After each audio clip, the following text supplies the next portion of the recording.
Irmãos, eu vou pedir a ajuda da Junta Diaconal para a distribuição das fichas, dos cartões,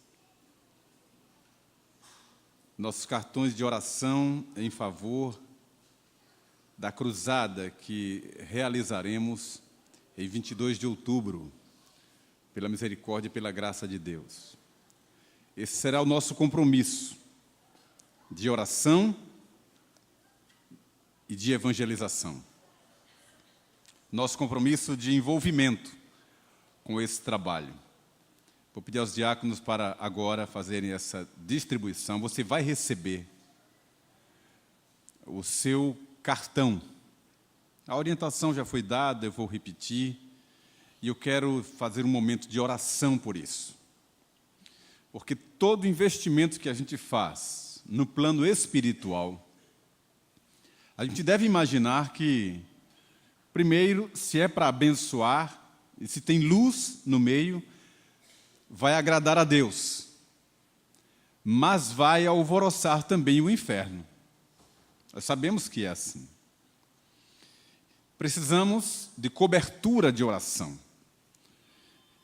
e de orar por isso, para que Deus abençoe o plano que está estabelecido e também nos guarde de toda retaliação do inferno, que nós não temos medo, nós tememos a Deus e devemos resistir ao inferno pela autoridade do nome poderoso e precioso de Jesus. Então você vai está recebendo o seu cartão,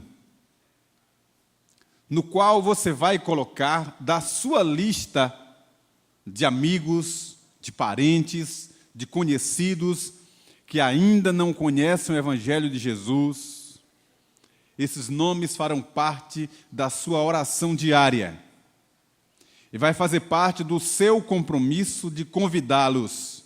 É claro que você não pode colocar uma corrente e arrastá-los para a Igreja Batista Sião no dia da cruzada. Mas você pode orar, convidar e envidar esforços.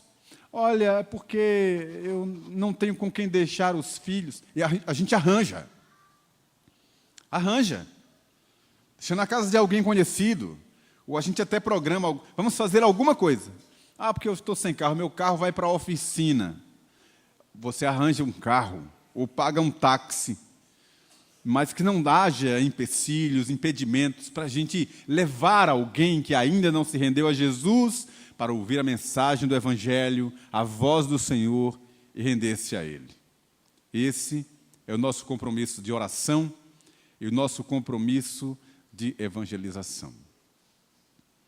Então a orientação já foi dada, inclusive está aí nas costas do seu cartão, e tem a lista onde você vai colocar ali os nomes dessas pessoas. Por exemplo, eu tenho a minha lista, que são pessoas, algumas que você não conhece, mas eu conheço, fazem parte do meu rol de amizades.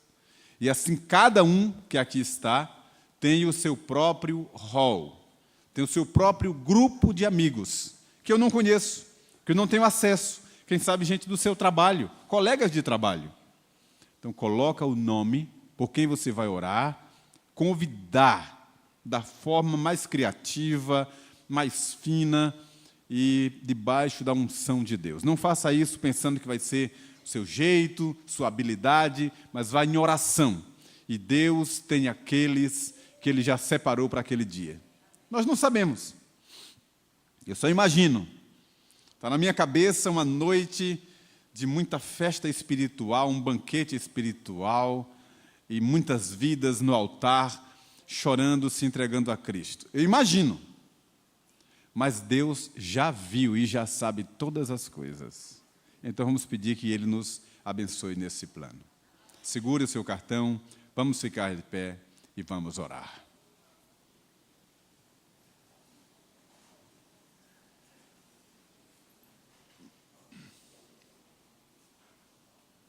Pai bendito, a Tua igreja reunida nesta manhã, canta, celebra, adora o teu santo nome, mas também vem ouvir a tua voz, que será ministrada na pregação da palavra, que através do texto sagrado que será lido e explanado, o teu Espírito Santo alimente o pregador e a igreja nesta manhã, dia do Senhor. E também a igreja se compromete. Nós queremos ser servos úteis. E estamos envidando esse esforço comunitário, coletivo, num plano, num projeto missionário e evangelístico. Estamos colocando diante do Senhor esses nomes que serão colocados nesse papel.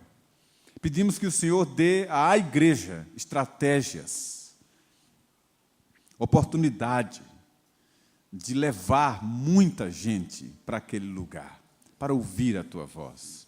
Nós sabemos que é o teu Espírito quem convence as pessoas. Ninguém pode fazer essa obra, mas o Senhor deu à igreja a tarefa, o trabalho de ir e pregar. Então, Deus, toma o compromisso da tua igreja, o nosso compromisso. Dá-nos força moral, espiritual, perseverança para fazer a tua obra. Abençoa-nos, dá-nos a tua graça em Cristo Jesus. Amém. Pode se assentar, você deve preencher isso com responsabilidade, em oração, e colocar com zelo.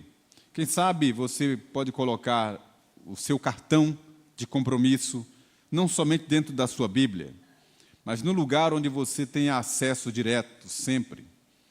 Pode ser que você coloque no seu trabalho, na mesa do seu trabalho, onde você está o dia todo.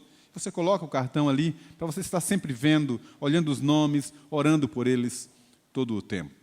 Se você viaja muito, está sempre dentro do carro, ponha no carro, num lugar visível, para você estar sempre olhando ali. Ou se você, quem sabe, dentro de casa, põe na geladeira, na porta da geladeira, ou em algum lugar onde você tenha sempre os olhos ali, para manter vivo e aceso o seu e o meu compromisso. Quero aproveitar também e agradecer à igreja pela manifestação de carinho na última quarta-feira, a mim, ao pastor Edésio e ao pastor Nailson, pastores da igreja que aniversariaram nesse tempo, né, nos últimos meses. E foi uma festa muito chique, muito bonita. Quem esteve aqui foi presenteado com um momento de inspiração no culto, uma pregação bíblica, um momento de confraternização, e depois lá embaixo, no salão social, tanta gente que veio numa quarta-feira, é coisa muito, muito linda, né? E a Daniela Sacramento, que é uma artista, ela preparou uma torta, uma super torta em forma de piano, grande, uma coisa linda, linda, linda, linda, linda. Deu pena cortar a torta. E sentado assim no piano, aí tinha um bonequinho com os meus traços, né? De sandália. Colocaram um anel desse tamanho no dedo do bonequinho, com um violão no colo. Uma coisa linda. Só estava muito preto, mas é porque a tinta estava fresca e nova. Mas olha que coisa. Tiraram mais fotos da torta do que do aniversariante. Mas foi uma manifestação muito bonita. E eu quero dizer para os irmãos, primeiro agradecer, manifestação de carinho, assim, porque a gente fica feliz de ver o carinho, o amor da igreja. Mas eu quero dizer uma coisa além disso. Tire Itamar e coloque uma outra pessoa qualquer, um outro pastor qualquer. João, Pedro, o próximo pastor que virá para a igreja quando Deus mandar, enfim. Olhe o pastor e não o Itamar. A manifestação da igreja de carinho, de apreço, de amor para com o seu pastor, isso agrada a Deus. Não é uma coisa só para me agradar, ou agradar os pastores da igreja. ou uma programação da igreja. Esse movimento é santo para Deus. E eu vou dizer e finalizar, porque a pregação não é sobre isso, é só para abençoar a igreja. A Escritura diz, o Senhor Jesus disse, que quem der, ainda que seja um copo de água fresca, a um dos seus servos, por ser discípulo dele, com essa motivação, jamais perderá o seu galardão. Um copo com água, com essa motivação, por saber que é um discípulo de Jesus.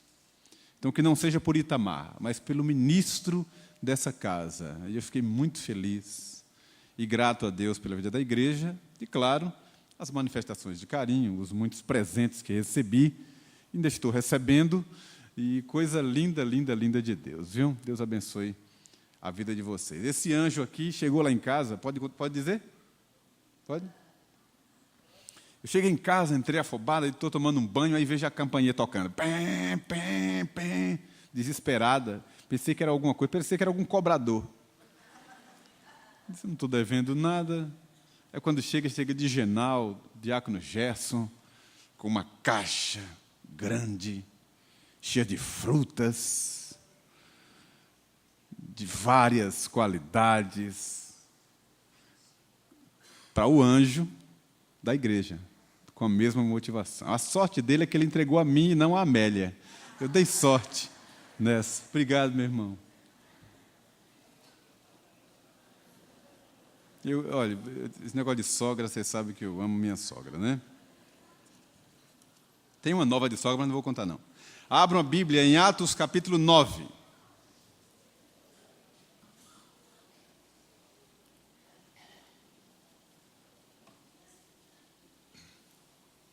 Atos, capítulo 9.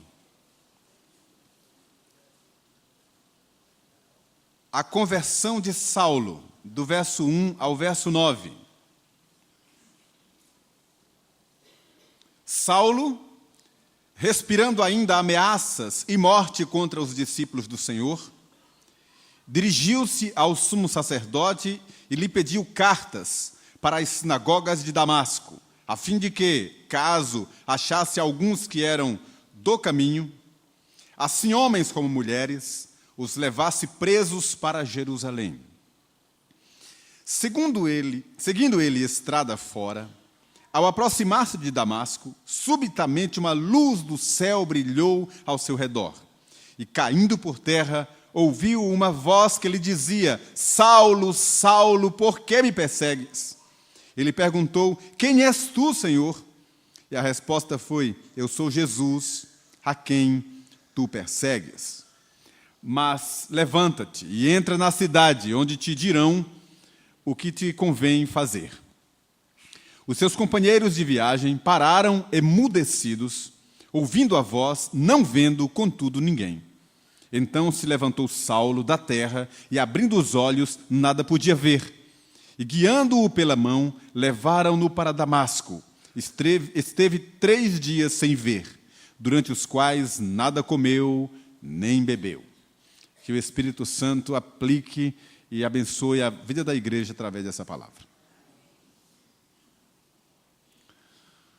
Irmãos, qualquer dia desses, eu pretendo, se Deus der graça e me conduzir nessa direção, falar com a igreja, pregar sobre esta expressão do verso 2, quando Saulo pediu cartas para as sinagogas de Damasco, a fim de que, caso achassem alguns que eram do caminho, e você vê na sua Bíblia, caminho com C maiúsculo,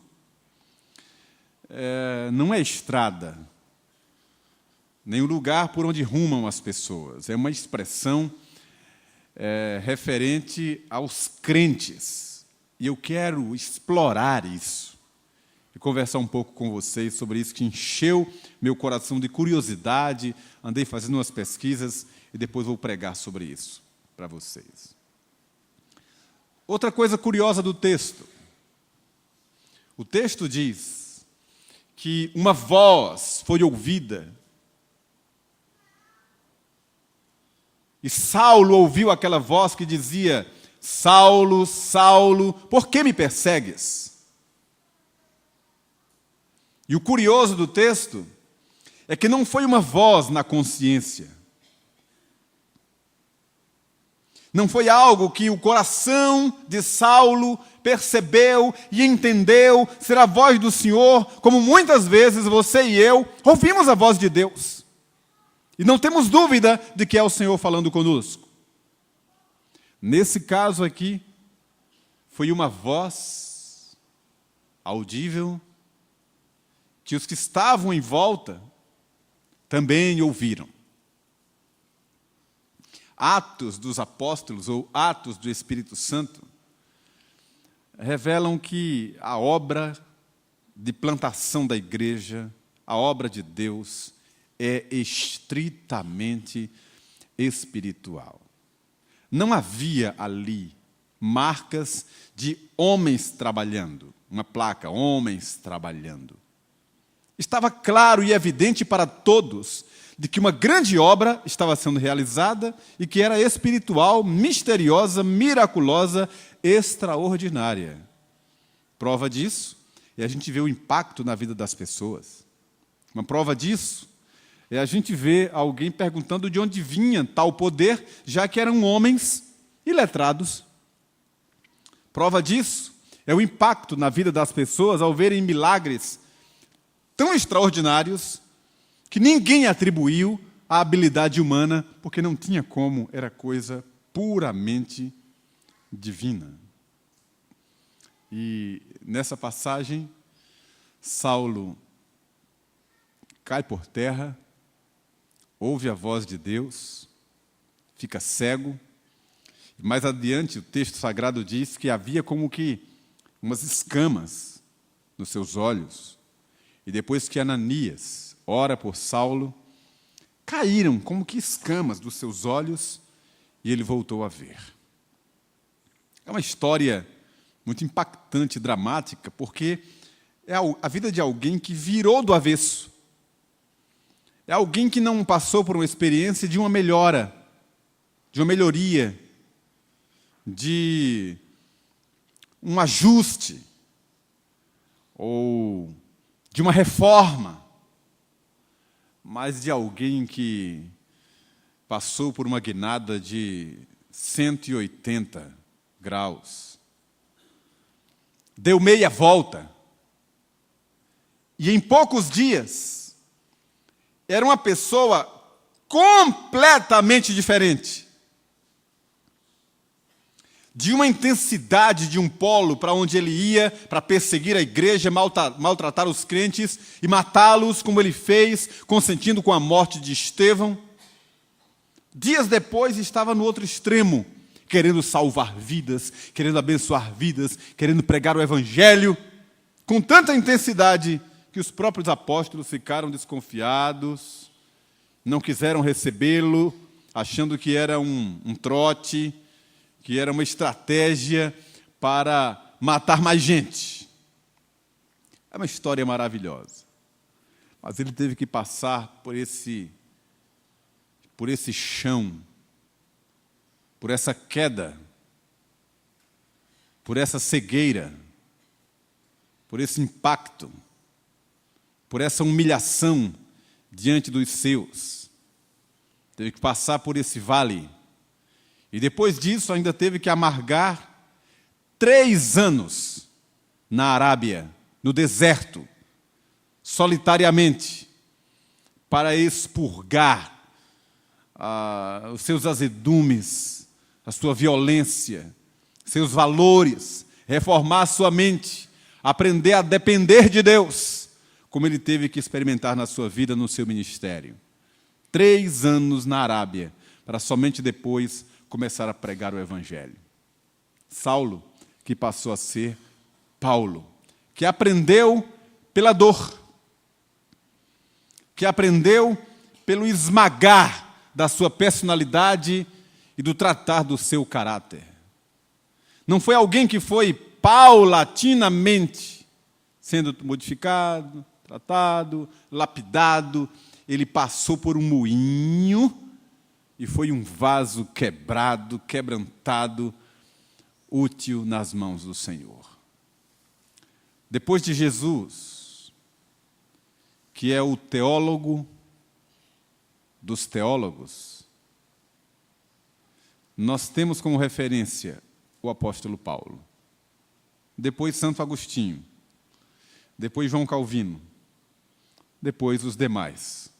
Um professor de teologia do Seminário Presbiteriano do Norte, onde fiz meu bacharelado, ele não cansava de dizer nas suas aulas que teologia é Jesus e Paulo.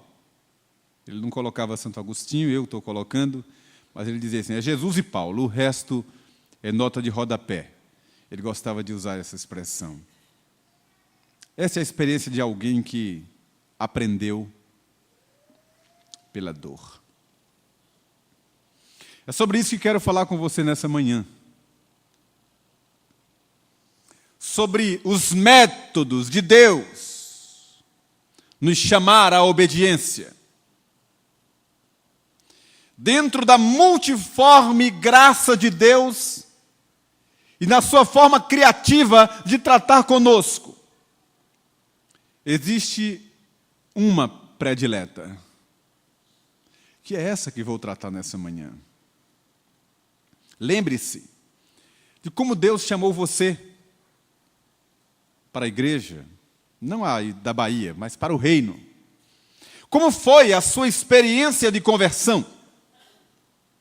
Se eu fosse pedir que você descrevesse, ainda que com poucas palavras, e cada um viesse aqui ao microfone, nós não voltaríamos hoje para casa. Cada um gastaria um tempo aqui narrando, contando, cada um da sua experiência, cada um de uma forma. Uns nasceram e cresceram na igreja, e só depois de muito tempo é que chegou a consciência da fé. Outros tiveram um impacto em sua vida e foram drasticamente transformados. Outros passaram por um processo de convencimento, de confirmação, gradual, crescente, até chegar a um nível de consciência de que aquele é o caminho. Cada um passou por sua experiência e todos hoje aqui estamos gratos, felizes, salvos na presença de Deus. Alguns foram chamados pelo amor. Outros foram chamados pela dor, que no caso é também o amor de Deus para nos chamar. Eu poderia narrar a história de alguns, como Jacó, por exemplo, que tendo testemunho dentro de casa do seu avô, do seu pai, dos patriarcas, dos profetas, mas teimou em testar o Senhor. Dizer, olha, eu vou seguir o meu caminho. E se nesse caminho, algum dia, o Senhor tiver um plano para mim, como teve para os meus avós e para os meus pais, então, se o Senhor falar comigo, se chegar o meu dia, então eu também serei um crente.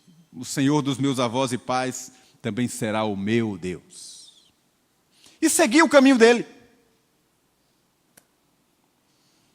E ele foi esmagado na terra de Labão. E ele passou pelo vale de Jaboque até ter um encontro pessoal, dramático, traumático com o Senhor Jesus. A ponto de a Escritura dizer que ele saiu dali mancando de uma coxa, porque foi tocado na articulação da sua coxa, dando a ideia de que ele não andaria mais do mesmo jeito. Teve que passar pela dor e pelo trauma para tomar as decisões que ele precisaria ter tomado no início da sua vida. E depois ele mesmo declara: olha, reúna os meus servos, meus filhos, as mulheres, todos da minha casa, joguem fora os ídolos. Porque a partir de hoje, na minha casa, só se adora ao Deus que apareceu no dia da minha angústia. E aí deixou de ser Jacó, de uma vida inconstante, para ser Israel, príncipe com Deus. Mas teve que passar pelo vale, pelo toque poderoso de Deus, que lhe mexeu nas articulações.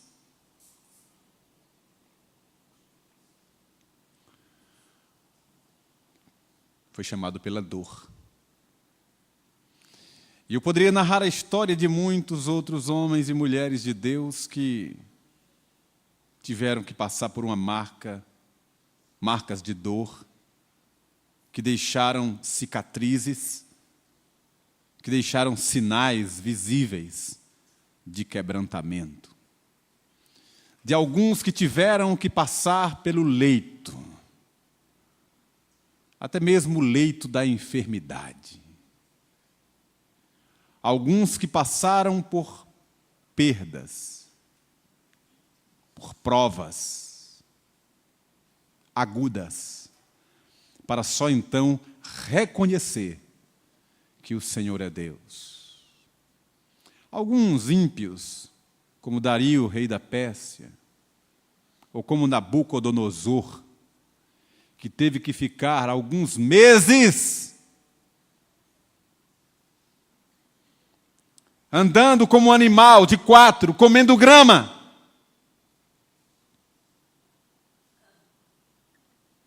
para somente depois erguer os olhos para o céu, as mãos, e declarar que só existe um Deus em toda a terra, que é o Deus de Israel. E assim como ele, Deus tratou assim com muitos e muitas nessa caminhada. Como um pastor que, tendo no seu rebanho, às vezes, uma ovelha ou algumas ovelhas rebeldes que ficam teimando em sair do aprisco, ou em se desviar do grupo, ou em fazer suas peraltices fora daquele ambiente, o pastor, depois de tentar contorná-la com a vara, com o cajado, buscando, trazendo para perto, e aquela ovelha sempre rebelde, em alguns casos, ele às vezes quebra uma perna da ovelha, e depois coloca uma tala, e dá o trato, e carrega a ovelha no braço, para que ela se apegue ao seu pastor. E depois de emendado aquele trauma, aquela ovelha não quer mais sair de perto do pastor. E Deus faz assim conosco. E eu quero dizer para vocês, que quando Deus nos chama para casa, pela dor, é uma das maiores provas do seu amor. Porque em Hebreus, capítulo 12, está escrito que ele disciplina a quantos ama. E que se alguém se vê sem disciplina, é bastardo. Porque o Pai disciplina a quem ama. Quando Deus vê que a gente está meio sem juízo, rebelde, distanciando, se afastando, se esfriando, por muito nos amar, Deus nos chama pela dor, para a gente voltar para o caminho da obediência. Porque é na hora que a gente põe a cabeça no travesseiro, olhando para cima, sem recursos, sem saída, em agonia, sem saber o que fazer, é a Deus que recorremos. Talvez seja por isso que, na prática, é onde a gente vê as pessoas buscando oração, insistindo nas reuniões de oração, clamando e buscando a Deus como seu último refúgio. E muitas, depois de tocarem a bênção, receberem aquele presente de Deus, abandonam as reuniões de oração, abandonam aquele fervor, aquela busca, e vão o seu caminho como ia Saulo de Tarso, cuidando da sua vida, ou como Jacó, uma consciência, uma ideia de Deus na sua mente e no seu coração, mas sem compromisso com Ele, senão depois de passar pelo vale de Jaboque. Queridos, alguns de nós estão passando pelo cadinho de Deus, espremidos e moídos pela bondosa, caridosa e amorosa mão de Deus. Se você é do Senhor e se sente assim, entenda, é Deus te chamando para o avivamento. Porque foi assim que Deus chamou pessoas, grupos e até nações para se renderem aos pés dele. Os avivamentos históricos se deram sempre em quadros dramáticos. Você olha e lê o livro de Joel, e você vê ali no capítulo 1, calamidade, assolação. Aí vê no capítulo 2, uma orientação do que fazer.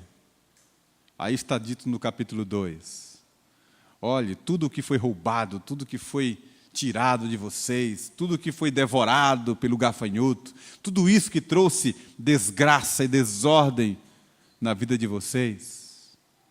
Vocês querem a bênção? Então, coloquem cinza na cabeça, pano de saco, humilhem-se, orem, busquem a Deus, juntem as crianças, até os que mamam, chamem os anciãos, entrem no templo e clamem a Deus. Quem sabe se Ele não olhará com misericórdia e deixará depois de vocês uma bênção. Aí no capítulo 3, você encontra um avivamento, uma bênção chegando sobre Israel, depois do quebrantamento. Então, quando acontece muitas vezes uma machucadura, que para o ímpio poderia ser uma desgraça, na vida do crente pode ser manifestação do amor de Deus. Porque todas as coisas cooperam para o bem daqueles que amam a Deus. Veja que não são todas as coisas boas, mas todas as coisas. E quando alguma coisa nos pressiona, nos atormenta e vem sobre nós, é Deus nos amando profundamente. É Deus tratando conosco para o melhor. Agora, é você que anda desviado, está no caminho, dispersivo, alienado, frio, quem sabe parou hoje para ver pela internet. Você se prepare, porque se nada acontecer com você, pode escrever no seu caderninho de oração. É porque você não é filho. Porque Deus dá corda ao ímpio. Dá corda, dá corda. Deixa ele se enganar. Deixa ele, entre aspas, prosperar no seu caminho, até aquele dia em que a rasteira virá e será final. Não é agora. O ímpio vai prosperando em seu caminho, porque a recompensa dele é somente essa. Mas quando somos provados pelo Senhor, é porque por Ele somos amados. Depois confira o Salmo de número 73 e você vai ver exatamente isso. Foi quando Asaf ficou ambicionando, cobiçando os ímpios, porque prosperavam, porque eram gordos, cercados de amigos, parecia que tudo dava certo para eles. E ele, Asaf, olhando e dizendo assim: e nós, que tememos o Senhor, nos vemos castigados, muitas vezes até opressos, ali debaixo de ordens. E ele passou a perguntar: é justo isso? Será que vale a pena então servir ao Senhor? Aí no final do Salmo ele diz: até que eu entrei no santuário de Deus e atinei com o fim deles. Deus os põe em terreno escorregadio, mas a recompensa da nossa vida é o Senhor. Louvado seja o seu nome. Aí você chega em Malaquias. Não abra agora, só acredite. Chega em Malaquias, no capítulo 3. Aí vê a mesma coisa. Alguém que teme a Deus e se vê sempre disciplinado, sempre ali debaixo de pressão, e está o inimigo perseguindo, e a pessoa não tem uma, entre aspas, aquela paz que ele via nos inimigos. Aí vem a reclamação, igualzinha, lá em Malaquias. E ele pergunta: então de que vale a pena servir ao Senhor? Aí vem a mesma resposta, dizendo que o Espírito de Deus revelou para ele que não é agora, mas naquele grande dia vereis outra vez a diferença entre o que serve a Deus e o que não serve. Saireis como bezerros soltos da estrebaria, em alegria sereis guiados, diz a palavra do Senhor. Esse nosso sofrimento é por pouco tempo, porque Deus conhece a nossa natureza. E Ele sabe que se Ele abrir mão e deixar a gente solto, a gente vai buscar outros caminhos que não o da santidade. Sabe por que é que estamos assim sempre debaixo de pressão? Porque Deus nos ama. Então você que está andando em caminhos errados, nada está acontecendo com você, é porque você não é do Senhor. Ou aguarde que daqui a pouco o cajado vai quebrar sua perna. Deus te chama pelo amor, mas às vezes também te chama pela dor. O que importa é que sejamos encontrados na sua presença. Louvado seja o Senhor.